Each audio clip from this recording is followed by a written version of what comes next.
Hi, I'm Ryan Szymanski, curator for Battleship New Jersey Museum and Memorial. And today we've got a really interesting video topic for you. Back in the 1980s, a retired naval officer named Stafford Morse, who then worked for Battleship Cove in Massachusetts, home of Battleship Massachusetts and several other highly decorated warships, wrote an article for Warship International called Vulnerable Anachronisms, talking about was reactivating the Iowa-class battleships smart or not? Could battleships stand up to modern, as in 1980s, level technology? And 1980s level technology is largely still where we are today with military weapons. We're still using the same sorts of tomahawks and harpoons and things like that. And we've gotten little upgrades over the years, but they're largely the same types of weapons. So we're going to look at some of the things that he talks about and his point in this article as a retired naval officer.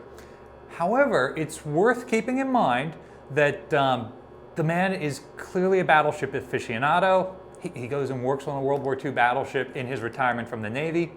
And the time period in which he is writing this article, there is a huge debate about whether or not it's worth it to reactivate battleships in the 1980s.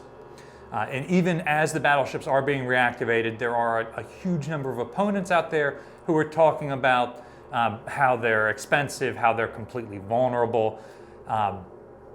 And so,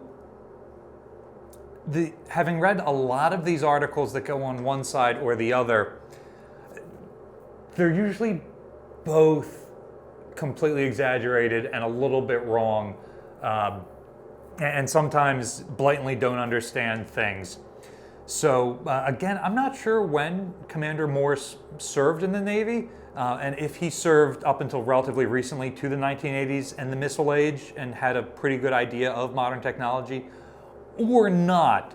So take everything with a grain of salt. However, one of the most common questions we get asked is, how well do battleships stand up to X? But first, here's something that's not exaggerated that you don't need to take a grain of salt with. The sponsor of today's video, Magic Spoon. Thanks to Magic Spoon, we've got even more variety now than ever before. In addition to the many types of cereal that they've had for the longest time, or the protein bars that have come out more recently, they're now adding granola to their repertoire. Remember, Magic Spoon fits a variety of diets, it's high protein, no sugar, and great for carb-conscious lifestyles. Magic Spoon's treats are crispy, crunchy, and airy without the chewy stickiness of a protein bar. The ideal protein on the go. And their brand new high-protein granola keeps the Magic Spoon promise. Remember that viewers of this channel have a special discount code, Battleship, to get $5 off online orders. There's a link down in the description you can click on to get that, or you can find Magic Spoon on Amazon and at your local grocery store. So the article looks at a number of various weapon systems, and so we'll go through, probably not in the same order that the article does, but we'll talk about each of them in turn. First off, the Navy never did any sort of test of missiles against battleship armor. The closest thing to a similar type of test arguably is World War II experience, where early German glide bombs or even Japanese kamikazes can be considered analogous to missiles in that they come in and are striking the side of the ship and then the warhead detonating. Assuming we reduce the human tragedy that is kamikaze attacks to a straight comparison to a guided missile with a human computer system guiding it, kamikazes were not effective against battleships. They're not armor piercing, and so they hit the ship, they explode. There's certainly an amount of damage that comes from that, but it's nothing that endangers the ship or the ship's combat capabilities. Commander Stafford doesn't talk about any of that in his article. He talks about assumptions of missiles like the French Exocet or the American Harpoon striking a ship like an American battleship. And for the same reason that we often compare the battleship to our own size guns, because we know the capabilities of this battleship's guns and we don't necessarily know the capabilities of Japanese guns or something like that, Commander Morse compares to Allied missiles, because at that point in the 80s, we knew what the Exocet could do, we knew what the Harpoon could do. We didn't know what the various Soviet bloc anti-ship missiles were truly capable of. Now, these missiles are largely not armor-piercing in any way, and that's perfectly fine for modern warships that do not carry armor plate. They're relying on their momentum to carry them through the shell plating of the ship, and then they will detonate on the inside. The shell plating on Iowa-class battleships around the citadel, around the important part of the ship, is 1.5 inches thick, significantly thicker than the shell plating of just about any other ship besides nuclear aircraft carriers. And there are a couple of times in this article that Commander Morse compares the battleships to supercarriers because they're the only other ships in the fleet that are of comparable size, and arguably they're the only other armored ships in the fleet. American aircraft carriers, even to the present day, have the same 4-inch armored belt that starts with the Ranger and Yorktown class carriers. And so between the size, the compartmentalization, and something equivalent to an armored belt, he makes a number of comparisons throughout to those ships, which, because they were contemporary and are still in use to this day, do get tests done on them, such as the famous sinking test of USS America. However, that hadn't happened yet when Commander Morse wrote this article. He's referencing tank tests and things like that. And even though since then we know that America has been sunk, the ship, it's also classified that humble museum curators like myself don't have any information on how much damage that ship was able to take. So it is his opinion, and this may be a slight exaggeration because of the argument going on at the time, that missiles would likely be unable to defeat the ship. They would be unable to endanger the ship's stability or watertight integrity. They would hit and most likely detonate against the 1.5 inch shell plating, and that would likely blow open or stave in that plating. However, because the ship is made of a layered design with the 12.1 inch thick armored belt on the inside, there's no way that that explosion is getting through the belt. Now, the bigger risk is if this hits somewhere in the unprotected superstructure of the ship. Remember, the battleship can take hits in the extreme bow and extreme stern that are unarmored, and those spaces can flood, and it doesn't really impact the ship's combat capability or watertight survivability at all. Yes, we'll start to flood and we'll go down a little bit by the bow or the stern or whatever, but the reserve of buoyancy maintained here in the ship's citadel will not be endangered. What missiles can do is hit in the lightly armored superstructure, where splinters, fragmentation, burning debris, things like that are likely to destroy antennas, electronics, things like that. And that would greatly reduce the ship's combat capability. You take out the surface search radar, the air search radar, or the main communication antennas, and then that really does degrade this ship's ability to fight without having ever defeated the ship's armor. So that may well result in a mission kill, but it doesn't endanger the ship. The ship makes it back to port safely and can be repaired. Another weapon system that he argues the ship is largely immune from is mines. Mines, he argues, largely have not changed since the ship's underwater defense system was first designed in 1940. And he argues that mines detonating against the side of the ship are not going to do much damage because of the multi-layer torpedo defense.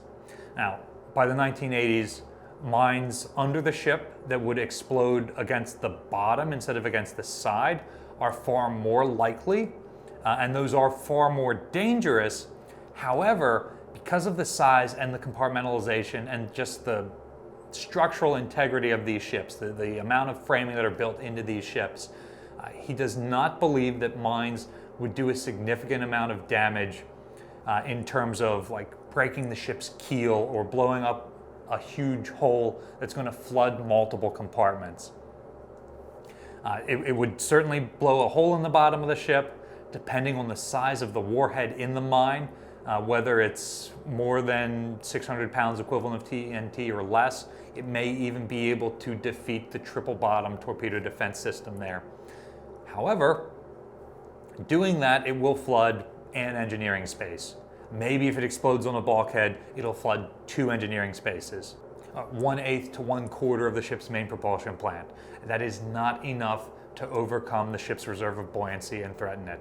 It would take multiple underwater detonations to be able to do that, and likely the ship is not going to hit that kind of stuff. And honestly, if she hits a mine, she's likely going to be sailing through it, and it's potentially going to hit more forward on the ship, in parts of the ship that quite frankly can take that damage without threatening the reserve of buoyancy in the Citadel. Again, going to mission kill the ship. You're not going to keep your battleship operating in those contested waters after she's taken an underwater detonation like that, but the ship and her crew are by and large going to be safe. Likewise, he considers torpedo detonations to be relatively safe on an Iowa-class battleship. He quotes Robert Summerall's book, which says that Iowa-class battleships were tested to be able to take something like 600-pound torpedo warheads along the side of the ship before they start to be endangered. And he says that modern torpedoes, by and large, are not carrying heavier warheads than that. In fact, they're much smaller. Now, modern torpedoes are far more sophisticated, however. There are acoustic torpedoes that might run up the ship's stern and damage rudders and propellers, and we know that that is dangerous to battleships. Look at Bismarck, look at any number of other ships that get hit there. Prince of Wales takes a hit in her propellers that causes progressive flooding that results in the loss of the ship. But those parts of the ship are always vulnerable. Modern weapons do not make the battleship any more vulnerable than they were before, according to him. Plus, the ship gets a Nixie towed array, which is going to help defeat those sorts of homing torpedoes, which she did not have in World War II. So in some ways, she's more protected against the more modern weapon systems than she was as built in World War II. Now, he does acknowledge that the one main thing that modern torpedoes do that's really deadly to ships, and we've seen this in SINK-X's. Here's some footage of a smaller ship detonating in a SINK-X, and you can see the torpedo runs under the ship, explodes, and breaks the ship back. You can see it flex amidships and come back down and start to settle immediately. Modern torpedoes, with their sensors, can run under a ship deeper than the ship and explode there. The explosion causes a gas bubble to form, which is going to lift the ship out of the water. And that gas bubble rising is designed to break the ship's back. Then as that gas bubble hits the surface, the ship then collapses back into the water, and that 1-2 of the ship rising and then slamming back down should cause enough stress on the keel to break the ship's back. In actuality, he believes that that would not be deadly to an Iowa-class battleship. Again, he thinks that would defeat the underwater system, flood engineering spaces, but he does not believe that the ship's massive keel, much like an aircraft carrier, would be broken by that kind of force because of just how strong it is, how much framing there is, how thick the shell plating is, how thick the keel itself is. The ship is designed to take underwater damage like that, according to him, and would be completely survivable against a torpedo strike like that. Now, multiple torpedoes striking a ship like this could be more dangerous, but again, if your ship is getting struck by multiple weapons like that, it's going to succumb, whether it's 6 World War II torpedoes or 6 modern acoustic torpedoes. He even cites the cruiser Belgrano, which famously takes a contemporary of Battleship New Jersey, takes a torpedo hit during the Falklands War from the British sub HMS Conqueror, which fails to break the ship's back, and probably would not have sunk the ship, he argues, unless the crew didn't violate watertight integrity of the ship. In their effort to escape, they open watertight doors and things like that, according to him. I don't remember reading things like that about General Belgrano, but this is what he's arguing in his article. And so damage like that to New Jersey would not be enough to defeat the ship, which is significantly more subdivided, significantly more armored, and significantly more strongly built. So that brings us to the last type of weapon that could damage the ship. And honestly, I feel like he glosses this over in the article because I feel it's the most dangerous to the actual integrity of the ship. Like, Russian missiles could mission kill us, torpedoes, mines could mission kill us, but bombs could probably sink this ship. And he doesn't really talk about them to that extent. Bombs have really large warheads on them, and they can have delayed fuses set on them, and they can be set up to explode deep inside the ship or in the water alongside the ship where they'll blow holes in the side. The biggest issue with bomb sinking battleships during World War II is it was so hard to hit a battleship. Battleships underway are able to maneuver, and so these bombs just were not likely to hit unless you're dropping them from extremely low altitude. And at that low altitude, they're not picking up enough velocity to defeat the armor. High-level bombers were never going to hit the ship. Dive bombers were going to release low enough to hit, but not so that that bomb could penetrate the armored deck. But modern bombs are guided. Modern bombs can be dropped from much higher altitude where they're picking up enough velocity and they can do that damage. And I do not think that he wrote enough about how dangerous that was to the ship. But again, battleships are no more vulnerable than any other ship to this type of weapon system, including the significantly more expensive carriers. And because of their massive amount of armor protection, they are still less vulnerable than any of those other ships. That they can take those hits, and one is not going to sink them. It will likely take multiple hits like that to be able to sink the ship. And bombs are less likely to mission kill the ship.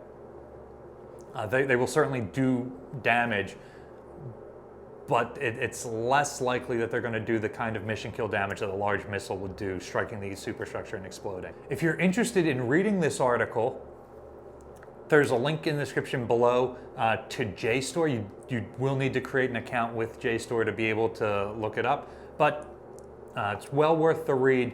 Just remember that the article is part of a much larger debate that's going on in the country with very polarized topics of no, these things are completely obsolete, or no, these things are completely vulnerable. And I don't feel like either side is completely fair in assessing that, yeah, battleships are vulnerable, but not as vulnerable as these people say. Certainly not as protected as those people say. But once you read the article, let us know in the comment section down below what you think Commander Morse got correct, what you think doesn't hold up well. Again, many of these weapons systems are still contemporary, so a lot of the stuff that he's writing about applies just as much today in 2025 as it did back in 1985-ish when he first wrote it 40 years ago. Battleship New Jersey receives operating support from the New Jersey Department of State, as well as a number of other private individuals and businesses. For today's video, we'd like to thank Magic Spoon for sponsoring us. Remember, there's a link in the description below, and you get $5 off when you use the discount code BATTLESHIP on your next order. There's also a link in the description below to donate if you'd like to support the museum, or you can support us by liking, sharing, and subscribing so more people find out about the museum and our channel. Thanks for watching.